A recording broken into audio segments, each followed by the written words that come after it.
French journalist हैं और पिछले 13 सालों से आप हिंदुस्तान में रह रहे थे, दिल्ली में। आप साउथ एशिया कॉरेस्पॉन्डेंट थे। बहुत सारे फ्रेंच और बेल्जियन न्यूज़ ऑर्गेनाइजेशंस के लिए आप काम कर रहे थे, जिनमें radio France international, radio France और लिबरासियोन, ये 3 चैनल्स हैं जिनके लिए आपने काम किया। लेकिन जून 17 को 13 साल हिंदुस्तान से रिपोर्ट करने के बाद आपको वापस आ जाना पड़ा फ्रांस, क्योंकि हिंदुस्तान की गवर्नमेंट ने आपका जो जर्नलिज्म का परमिट था उसको रिन्यू करने से मना कर दिया। और आलम यह है कि आपको सोशल मीडिया पर उसको टैग करना पड़ गया। आप पूरा ब्यौरा आपने दिया कि कभी आपके साथ ऐसा कुछ हुआ नहीं, और हिंदुस्तान की सरकार ने पहले भी बॉर्डर इलाकों से भी आपको रिपोर्ट करने के लिए इजाज़त दी हुई थी। आप ये भी कहते हैं कि सारे कागजात दस्तावेज़ आपके बिल्कुल पुख्ता हैं, उसमें कोई गड़बड़ नहीं है, लेकिन 7 मार्च को आपका परमिट रिफ्यूज़ हो गया। और उसके बाद आप कोशिश करते रहे रिन्यू करने के लिए, लेकिन वो रिन्यूअल आया नहीं, और माहौल ऐसा बन गया कि आपकी कमाई बिल्कुल बंद हो गई। तो फिर आपने और आपकी बेगम ने हिंदुस्तान छोड़ के जाना मुनासिब समझा, क्योंकि बिना इनकम के 3 महीने का टाइम निकल गया था, और ये किसी भी वर्किंग इंसान के लिए बड़ा मुश्किल होता है। तो सेबास्टियन फ्रांसिस, आप जुड़ चुके हैं फ़ोन लाइन के ज़रिए हमारे साथ पेरिस से। I'd like to welcome Sébastien Fracis to my program. Hello, Sébastien. Welcome to the show. And thank you very Thank much you for very joining much. us. I hope I have not massacred the pronunciation of your name. No, you're doing good. You're doing very good. Okay, great. Thank you so much. How are you? That's an important question to I'm ask, I doing believe. good. It's quite an eventful week. I mean, since I came back, I left India last Monday, 17th, as you were saying, and since then, I mean, it's been it's been a lot of developments. I mean, just I've been in India for 13 years now. I have to readjust to my country here in Paris and to France. As I'm given to understand that you also hold an OCI card. You are an overseas citizen It, of it is India. it Yeah. is the whole it is the whole situation actually. Yes, I mean I'm married to an Indian. I have an OCI, and therefore the status changes a bit. I mean, like since 2022, OCI have to actually apply for a special permit to work as journalist, which was not the case before. Okay. And this is a new tool that the government is using to just deny this work. And I'm now the 5th journalist under the OCI card to be refused that. We thought, as an OCI, that we were closer to India, more protected. The OCI give us usually a broader rights. Actually, it just happens to be the opposite now, since the OCI is under the MHA, the Home Affairs.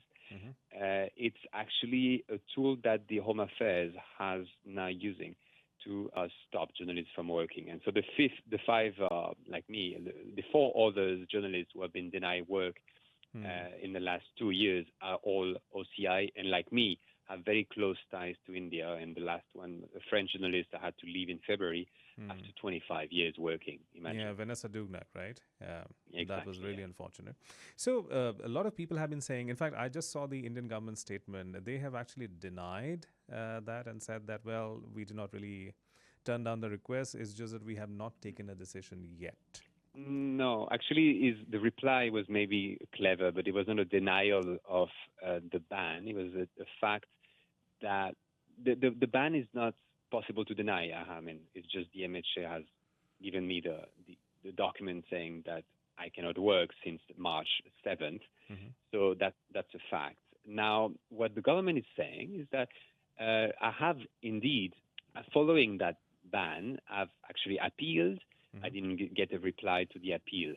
I've contested it to the higher authority, then didn't get a reply. Now, talking to the External Affairs Ministry, they told me, now you should maybe reapply, so maybe we can help you pushing your case to the MHA. Because again, you have 2 different ministries, they don't agree with each other. The MEA is more keen in us working, and the MHA is a bit more strict. So the MEA tells us and told me, you should reapply so we can push your case. And that's what the MEA is saying today. Yes, I have a reapplication pending. But that doesn't stop the fact that they have stopped me from working. And in the meantime, while this new application is under consideration, I cannot work. So that's still a fact. Right. I'd like to quote the Ministry of External Affairs official spokesperson Randhir Jaiswal, and he says that he accepts that you have an OCI card and that under the regulations you do require approval to carry out journalistic work. But they have said that, and I quote, he has reapplied for renewal of his work permit in May 2024, and to the best of my knowledge, his case is under consideration. He has the right to make a decision insofar as his travel out of the country is concerned. Is that concerning to you? No, I mean, it's just, okay. I mean, honestly, it's a face saver to me. It's just, yes, they are reconsidering or not considering that they have received a new application. But what is the hope that we have when this same application has been denied in March? Yes, they asked me to reapply in May, but honestly, I'm the fifth one to be denied. I've been denied in March.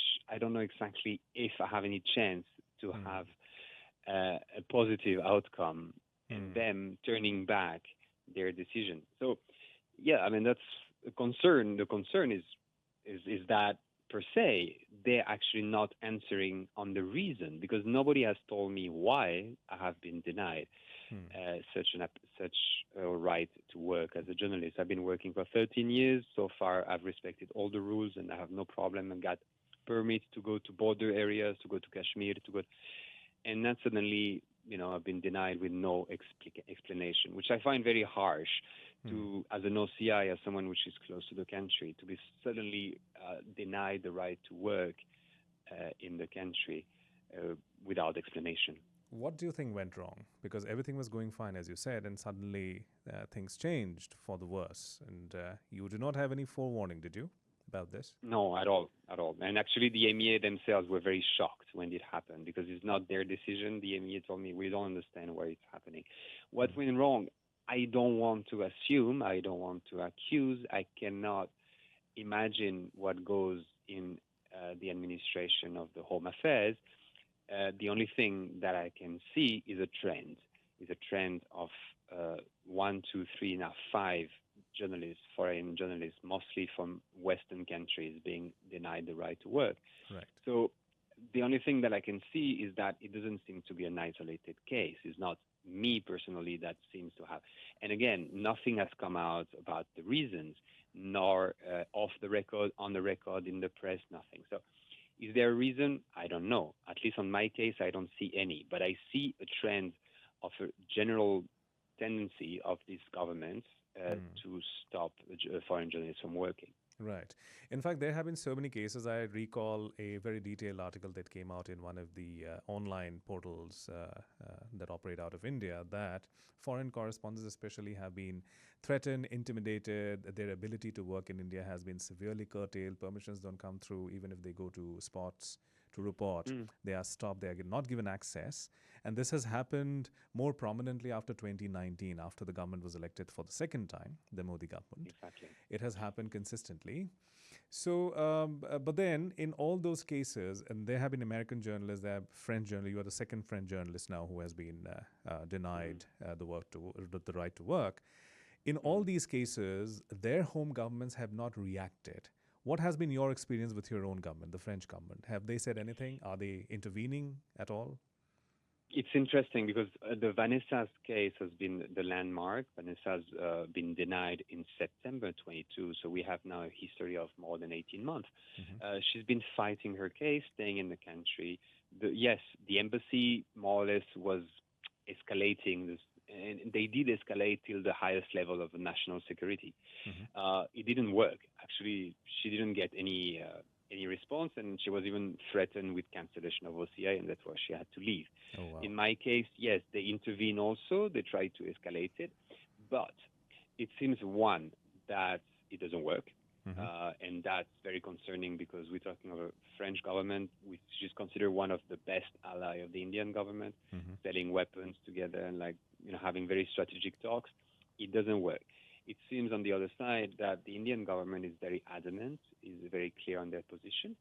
um, they think that they can get away with it. And sadly, it seems that yes, because of all the the geopolitical position that India is towards China, the fact that these Western countries need India as a pillar in the region, they can get away with that. Now, how far can they get away? That's why we are changing it. That's why we are talking to the government. And it seems that many are waking up now. And we know that in Canada, that's actually blown up to another level. Right. The US is also concerned. Australia has been concerned now because Avani Diaz, another Australian journalist from ABC, has been also pushed out. And now there is a talk in between all these capitals to how can we move. And I would like really to actually motivate and push these governments to wake up before India is gone too far, before we have a new China that in a way we cannot really control and curtail anymore. It's not that we need to control India. India is a free country, needs to, of course, do their own thing, and Modi is still popular and fine. Now the question is, do we have a partner in terms of democratic values? That's why we need to ask as a question. If we don't, then we need to talk in a different language. If we do, and we want to believe that India is still like a vibrant democracy in terms of freedom of expression, then we need to talk to them and say, hey, this is not what we think of freedom of expression.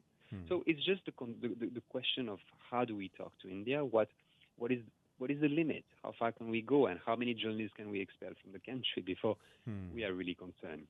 Right. So obviously, India is trying to flex its muscle, and because China is seen as this, huge power, which obviously India sees as its adversary, but it also admires, at least the current Indian government, admires the Chinese government stance, the way it manages to shut out dissenting voices, the way it manages to curtail the ability of foreign correspondents to accurately report out of the country. So India perhaps aspires for that, at least this government. I also noticed that when you put out the tweet, there were a lot of negative comments which came from the right-wing supporters of the current Indian government and the BJP. In fact, one comment was really interesting, which I saw, which has been subsequently deleted. It was posted by somebody based out of Sweden that, because the government did not really act against foreign correspondents, that's why it lost this election, in the sense that it lost its majority.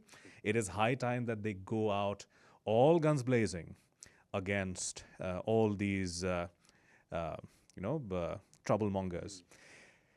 Have you seen or have you experienced trolling, or have you received any kind of threat? Do you think these social media voices need to be taken seriously? Do they indicate a certain kind of mindset which also the current governing party in India has? I think we give too much importance to Twitter trolls.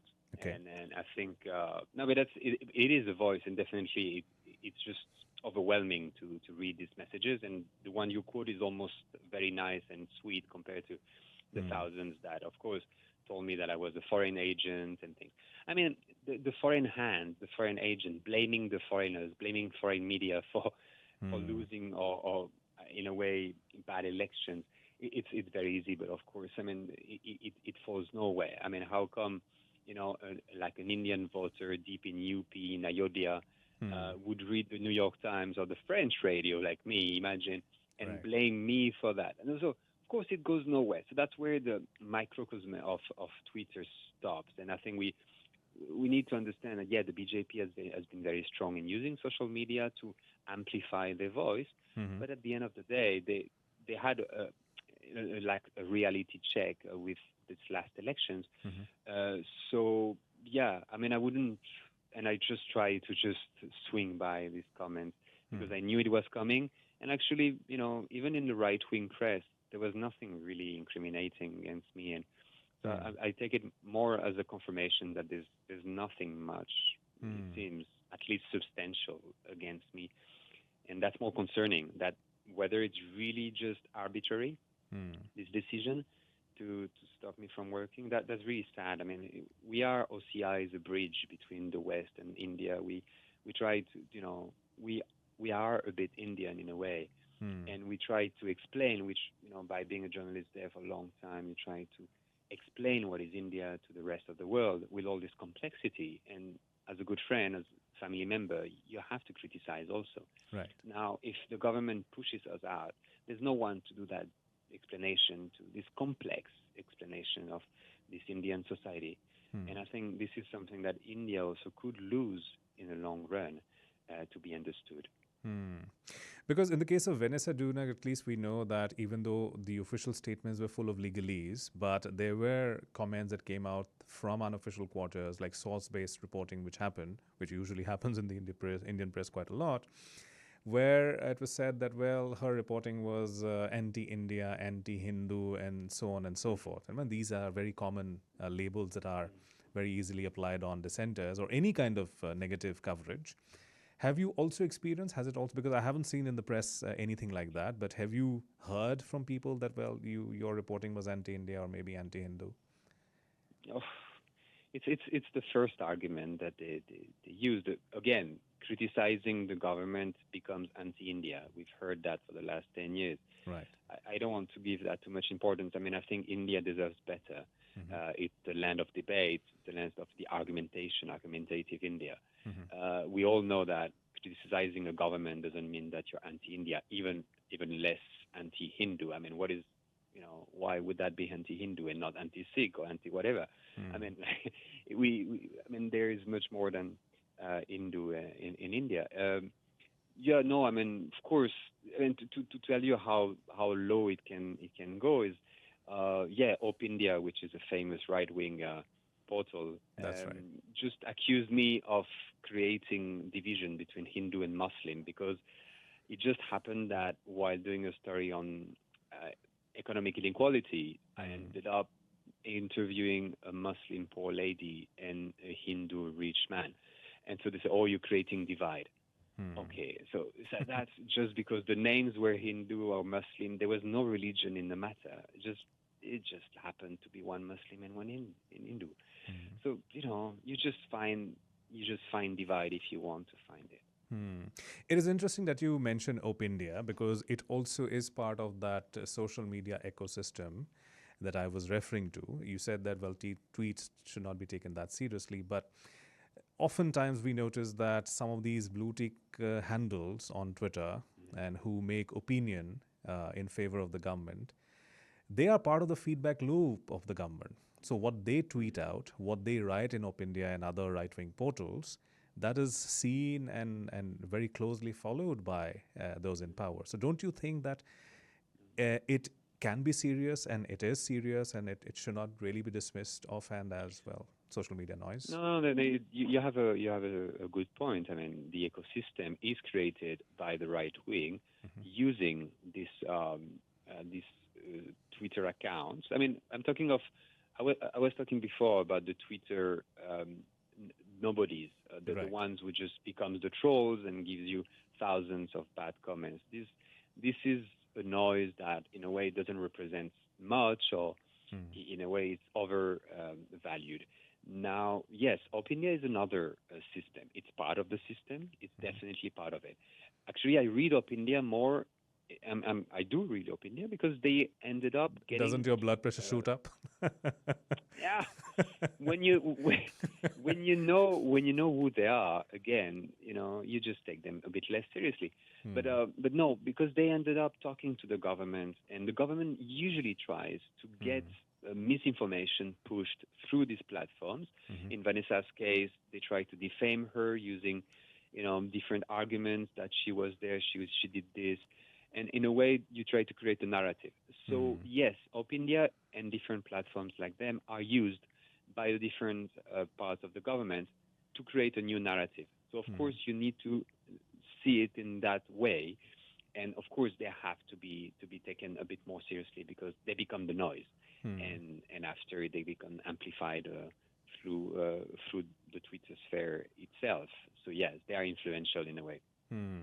It was hoped, and you also indicated that with the government, or at least the party, losing its majority, there would be some climb down on this kind of action against dissenters. But then it seems that they are doubling down on it. What do you think is the way forward now, for you especially? I have to just say that the ban happened to me before. the elections in March.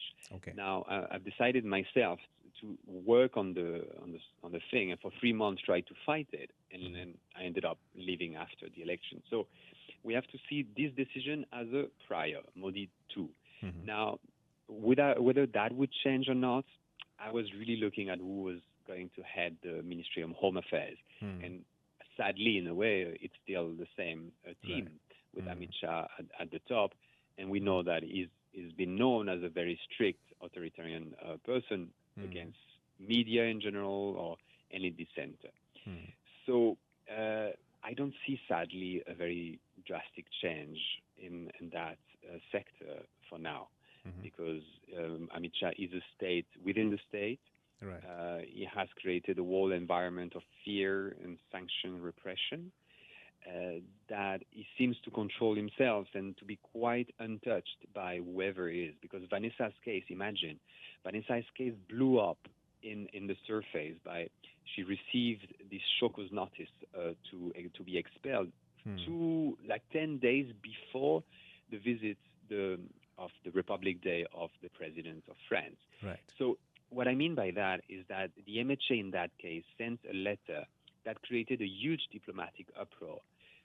So they were isolated from the consequences. They were unworried about the fact that sending that letter at that moment would create a huge political issue. So what I mean is that they seem to get away with anything they can do, and whatever the consequences are diplomatically. So yes, there is a state within the state through the MHA, and so far it seems to stay. And then we'll see what the coalition has to say, but I don't think that the coalition partners are so interested or making such a point with human rights in general or dissent in particular. So we'll get to see. We'll get to see when the parliament just opened today, and that's a new game to play now. We hope you will not be silenced by this, and we hope that you are able to return to India sooner than later. Sébastien, thank you so much for giving us your time. It was lovely speaking with you. Thank you very much for your time. Very interesting conversation also. Thank you very much. Really enjoyed it. Have a good night. You too. तो दोस्तों, ये थे Sebastian Francis, जो कि फ्रांसीसी journalist हैं. आप हिंदुस्तान में थे, साउथ एशिया